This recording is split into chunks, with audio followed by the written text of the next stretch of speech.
Van Gogh di Auvers. Bulan-bulan terakhirnya. Dalam pameran ini, kami mengikuti Van Gogh sejak kedatangannya di Auvers Surhuis pada 20 Mei 1890 hingga minggu-minggu terakhir hidupnya. Dia mulai bekerja dengan harapan dan ambisi baru, namun dia berjuang semakin dengan perasaan kesepian dan melankolis. Namun Van Gogh terus berkreasi karya yang kuat dan sepenuh hati. Pada saat dia meninggal pada tanggal 29 Juli pada usia 37 tahun, ia telah menghasilkan sekitar 74 lukisan di Auvers rata-rata lebih dari satu per hari.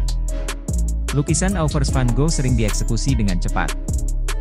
Mereka memamerkan berbagai macam gaya lukisan, dengan hidup sapuan kuas dan bentuk bergelombang. Bahkan lebih dari sebelumnya, dia menyederhanakan komposisi dan paletnya. Di atas segalanya, Van Gogh ingin merevitalisasi dirinya di alam dan menyampaikan sangat merasakan perasaan manusia dalam karya-karyanya. Dia mencapai ini dengan ahli dalam kanvas panorama terakhirnya. Pameran ini diwujudkan bekerja sama dengan Musée d'Orsay di Paris, yang memiliki karya penting Auvers oleh Van Gogh yang disumbangkan oleh keturunan Dr. Paul Gachet. Menjelajahi Auvers. Setelah tinggal di selatan Perancis, termasuk lebih dari setahun di institusi psikiatri, Van Gogh merindukannya utara. Ketika dia tiba di desa seniman Auvers di Sungai Oise, dia baik-baik saja dan benar-benar kembali ke pedesaan. Dia berharap lingkungan barunya akan membantunya dengan baik, meskipun transisi ke kehidupan di luar institusi tidak mudah. Van Gogh menemukan di Auvers, sangat cantik, dan merekam kesannya dalam studi kuno yang dilukis dengan cepat. Seperti rumah dengan atap jerami, pohon kastanye berbunga, dan kebun warna-warni. Dia juga menggambarkan gereja Auvers dan sungai beberapa kali.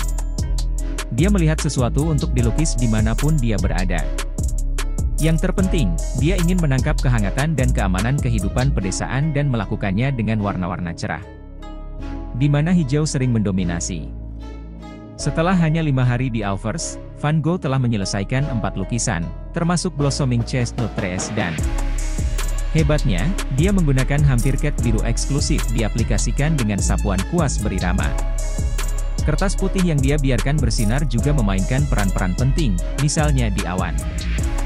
Detail yang lucu adalah ayam-ayam yang berlarian di antara tanaman anggur. Van Gogh menemukan Auvers, sangat cantik, itu inti dari pedesaan, khas dan indah. Di desa ini dia merekam jalan kecil di sekitar sudut dari penginapan tempat dia menginap. Di sepanjang tembok tua dengan gerbang dan pejalan kaki menuju tangga yang menghubungkan 2 tingkat. Jalan-jalan di tengah mengarah ke kejauhan bersama dengan garis bergelombang memberikan komposisi yang bagus dinamis. Van Gogh melukis jalan buntu ini dengan taman bertembok dan rumah, salah satu penampakan perjalanan awalnya ke desa. Agaknya dia pertama kali membuat gambar di sebelah kiri, di mana dia menulis beberapa catatan tentang warna, yang menjadi dasarnya dia mengerjakan lukisan itu. Rumah besar itu hampir seluruhnya tersembunyi di balik pohon kastanye berbunga. Van Gogh melukis langit biru yang semakin gelap di sekitarnya, seperti lingkaran cahaya. Di Auvers, Van Gogh sangat tertarik dengan desanya dan ladang. Sebenarnya, ini adalah satu-satunya lukisannya tentang Sungai Oise. Gambar yang berdekatan menyajikan pemandangan sungai dengan jembatan di sebelah kanan. Di musim panas, ada banyak kesenangan berperahu di Oise dan memancing. Van Gogh melukis persuaan perahu di sepanjang tepian tempat seorang wanita melemparkan pancing. Genagan menampakkan adegan ceria diucapkan cerah rona. Van Gogh dan desa Auvers Surhuis. Auvers Surhuis hanya berjarak kurang dari 30 km barat laut dari Paris dan dikelilingi ladang gandum. Desa yang tenang di Sungai Oise menarik beberapa seniman pada saat itu. Di sana ada koneksi kereta api antara Paris dan Auvers. Dan seterusnya akhir pekan puluhan penduduk kota berbondong-bondong ke sana untuk menghabiskan hari di luar ruangan. Apalagi Auvers adalah rumah bagi seorang dokter, Paul Ferdinand Gachet, yang berteman dengan banyak artis dan salah satunya Van Gogh. Van Gogh menyewa kamar loteng kecil di atas Café de la Mairie. Dia bertemu dengan Dr. Gachet, yang sering dia kunjungi rumahnya. Pada awalnya, Van Gogh menemukan sebagian besar subjeknya di jantung desa itu sendiri.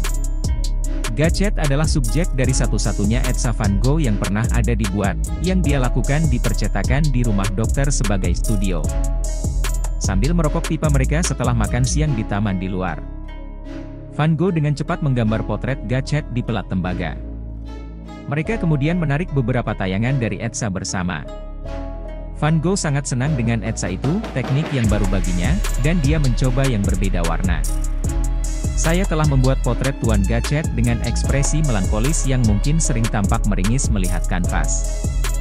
Namun itulah yang seharusnya dilukis, karena dengan begitu seseorang dapat menyadari, dibandingkan dengan ketenangan potret kuno. Seberapa banyak ekspresi yang ada di kepala kita masa kini, Van Gogh menulis kepada saudara perempuannya. Van Gogh mengambil potret diri yang tajam ini bersamanya di Saint-Rémy ke Auvers. Ekspresi wajahnya tenang, tapi latar belakangnya bergolak.